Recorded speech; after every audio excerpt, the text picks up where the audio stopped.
Thank you for inviting me. I would like to say also a few words about writing ERC grants. I will try to not repeat the things which were before, but I think that there will be some, common information to just, to say who I am. So I just got one ERC. It was a starting consolidator grant. I actually applied for an advance and I haven't got it. But I was also involved in reviewing grants for different granting bodies. So I would say I have some experience in writing, but also in evaluating grants, although I was never a panel member at ERC. So I think that in general ERC have a lot of peculiarities, but there are several typical situations in grant applications. And I think it's like, if you have outstanding projects, for sure, or very high chance to get it, but actually the very big part are kind of like gray zone. So all these things we are talking about, application, training, writing better grants, is for this good project, which may be funded, maybe not, and a lot depend on that, how you will write your application. And of course there is also the question about the luck, any kind of granting body was not absolutely, so sometimes good projects are not funded, sometimes they are, there is some lottery, we all know it, but although you need luck, the luck can be improved, and that's what I would like to talk about.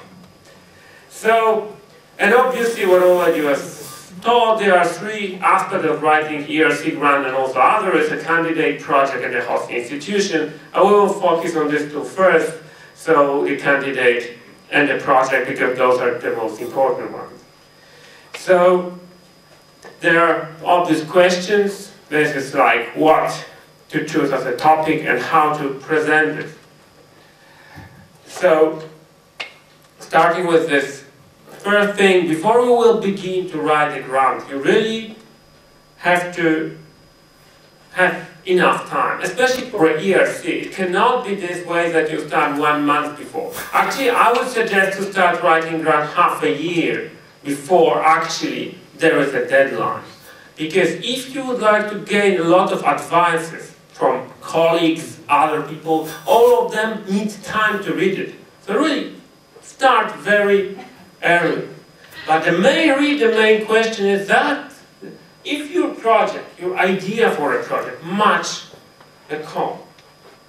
And for ERC, one thing is obvious, that it's really what was already said. It must be a frontiers research. And you have to ask yourself if this is really the frontiers research question you have.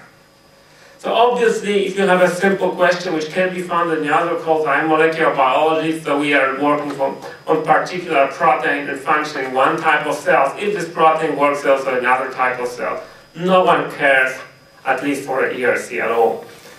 But this project can be just, if it's an incremental research, it will be just rejected immediately, because it will be obvious that this is not a real big question. So, and also, really, before you begin, you really need to read the instructions. And of course, maybe in Poland is sometimes a problem, but when you generate grant, offices are better and better. But nevertheless, I really advise people to read the instructions themselves. It will not take you a lot of time, but at least you will know what happened. And especially that the things are changing. ERC also, as we already heard, they are changing the panel, they are changing the things. So what if somebody is telling you what was happening 2 years ago may not be true now. So really.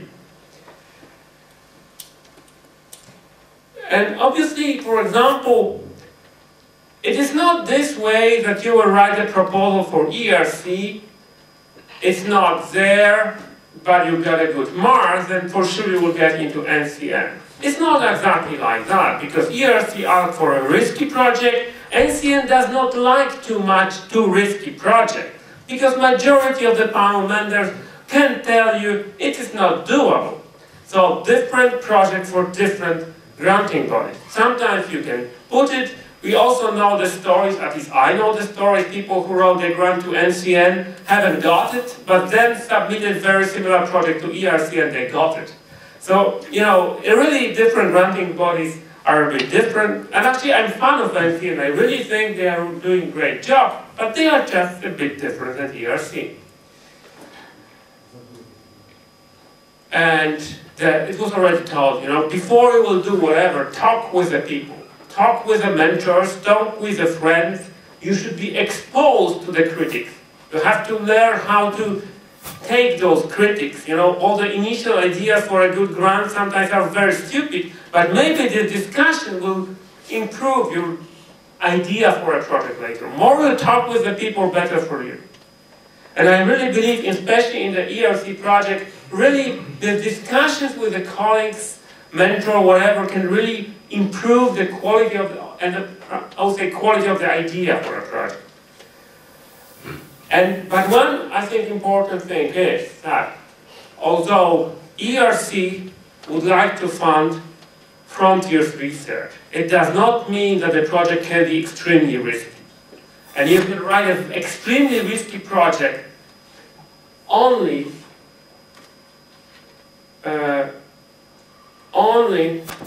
when you have extremely good CV. We can discuss what does it mean to have extremely good CV, but really the risk is an issue. It's a very big issue. How to balance the proper level of risk for particular granting body.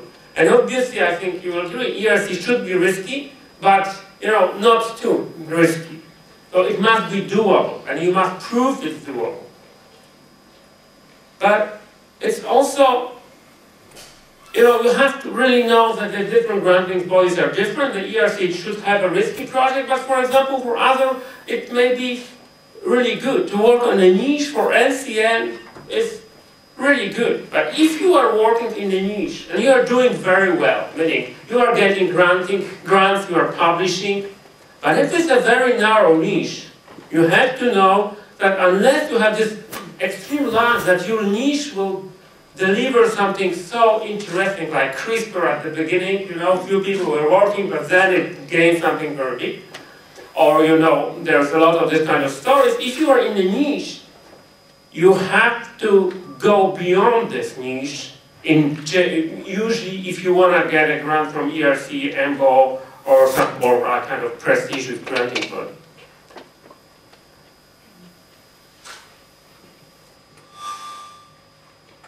So, and another thing is that, you know, you should not, so you should go to the, as it was said before, it's good to have some methodological advance, it's good to have some very new methodology. But I really believe that you should rather avoid the very typical approaches in the mainstream research. If you will go to this mainstream research, you know, it is changing what now is the most hot topic. Then unless you have a really great CV in this hot topic, a lot of people will write proposal, possibly with a maybe not better idea, but better CV, which will better prove that they can do that. So that's also, I think, you have to think about it. And a very important aspect of writing grants, especially ERC, is also how to present this grant.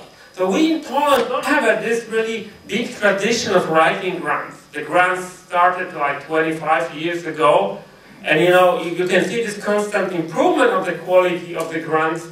But if you think about in many other countries, this tradition, the school of writing grants is much better. So people know what does mean to write a grant, structure other things. So you really have to think about presenting. And you know, we on a traditional thinking is that you should not, you know, use marketing tricks because it's unfair. I'm a great scientist, I just should talk about science. It's not true.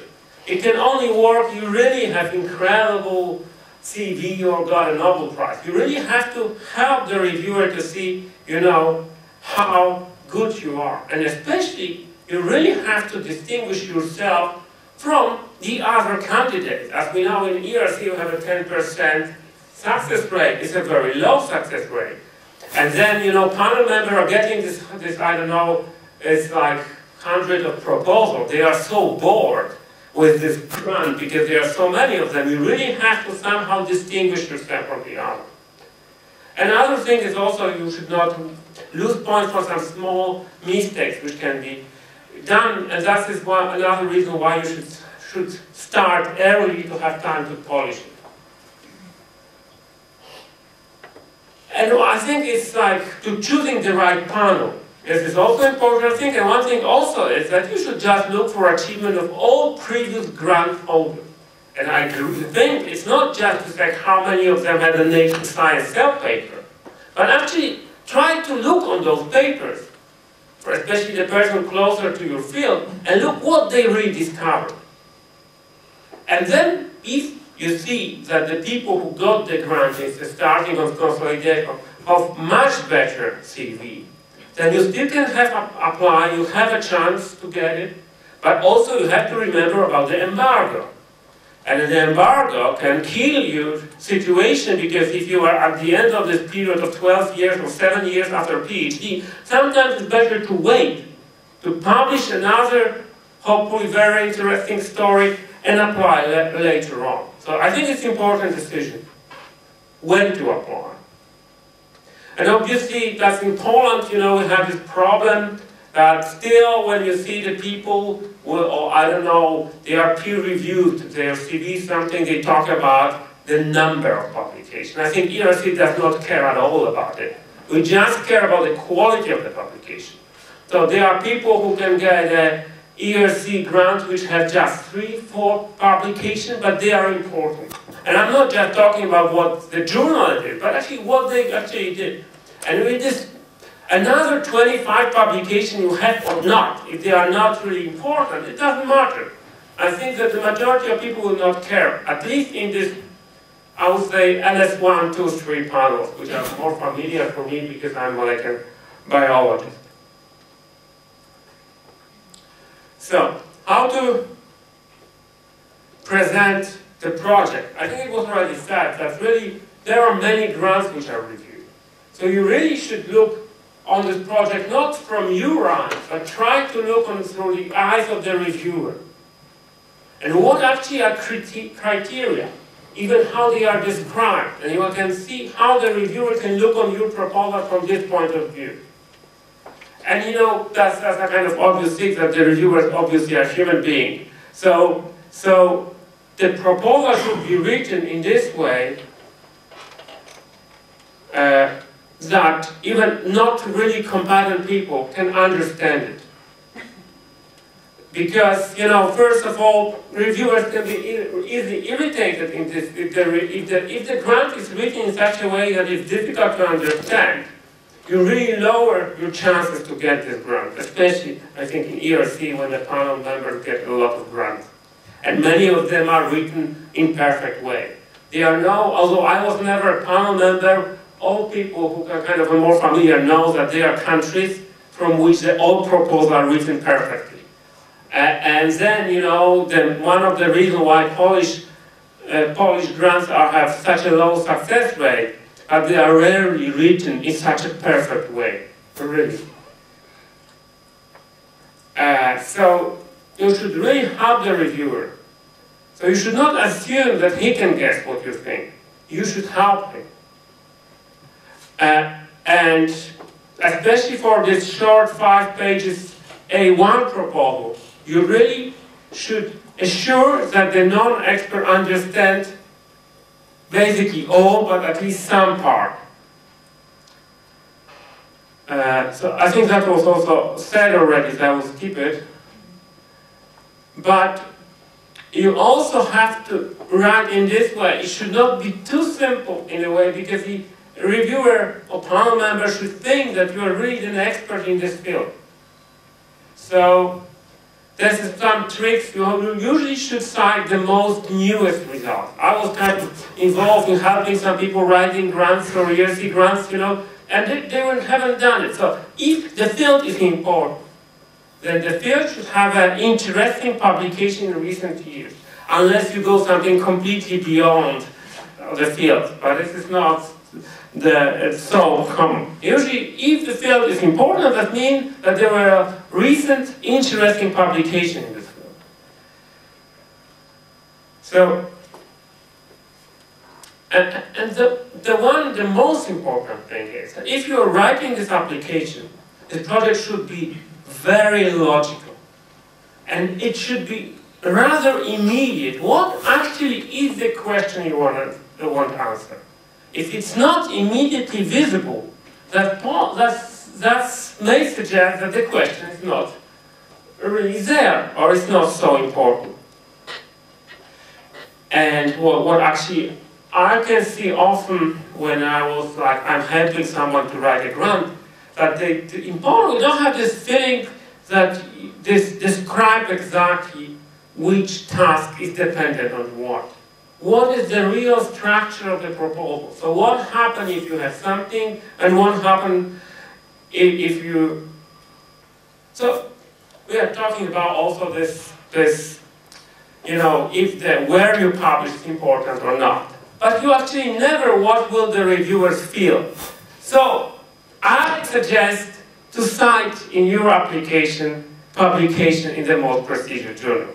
I know it's not the most important, but I think still it's in biology is that at least some people will think that better journal, better results. So I still, it's not absolutely essential, but you can, if you have a choice to cite something which was published in Nature Science Cell or PBRC, let's go to Nature Science Cell rather. And also, that's a very technical thing. It's good to put summaries, because you never know if the reviewer will read your proposal, the whole proposal in one time.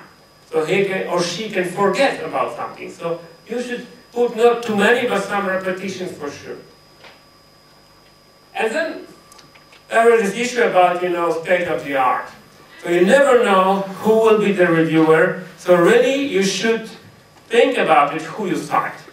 And especially you should not omit someone's contribution, at least someone who can be your reviewer. Because that's really which annoys scientists if they are not citing their excellent, and we all believe that our work was excellent work. So really think about it. This is always, you always should think. But another problem is that you cannot cite everyone because there is space limitation. So sometimes you can mention only results very briefly. You can say that because of the lack of the space, something, that's an important thing, because the main thing is to not annoy the reviewer, because that really can kill your proposal. Although it's good proposal, if the reviewer is annoyed, the panel member is annoyed on you because of something, then you can be gone. Simple. So there is another question. This is because one thing is the idea, another thing is to prove that you can do that.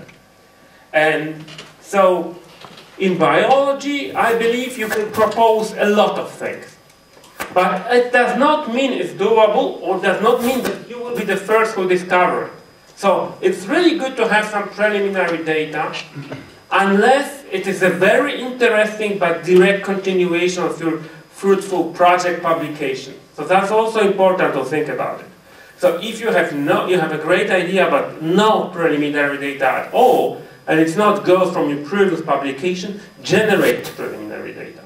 They do not have to be as strong as in normal publication. And another thing, you also should somehow estimate the risk.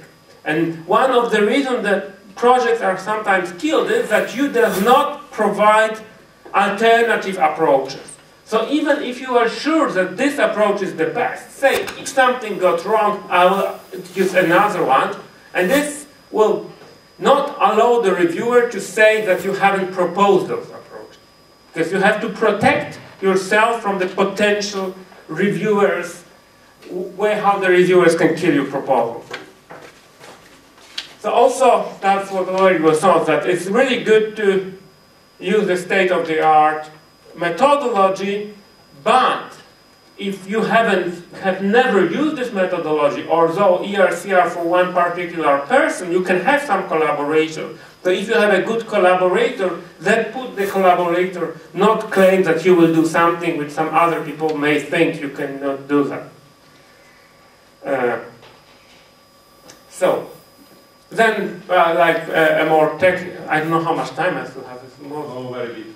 Very little. So just, you know, we need some discussion. Okay, so then there are very simple things that you have to use a correct English, but it should not be very sophisticated English because the reviewer can be a foreigner. So use a simple language. You should be quite enthusiastic, and I think that's important also when you write. So you should help the reviewers. You have to say where something was already said because that will help the reviewer to read it. And then I believe you should rather use all the space available. You should not make gaps because that also suggests that you have something more to tell, but you haven't time.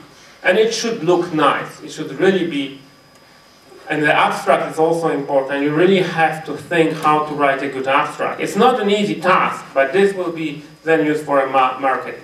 So that's all, and maybe we will be talking about this science policy later on, so I will not say, it was already have shown that we does not publish a lot of good papers, so maybe that I will skip. So, thank you.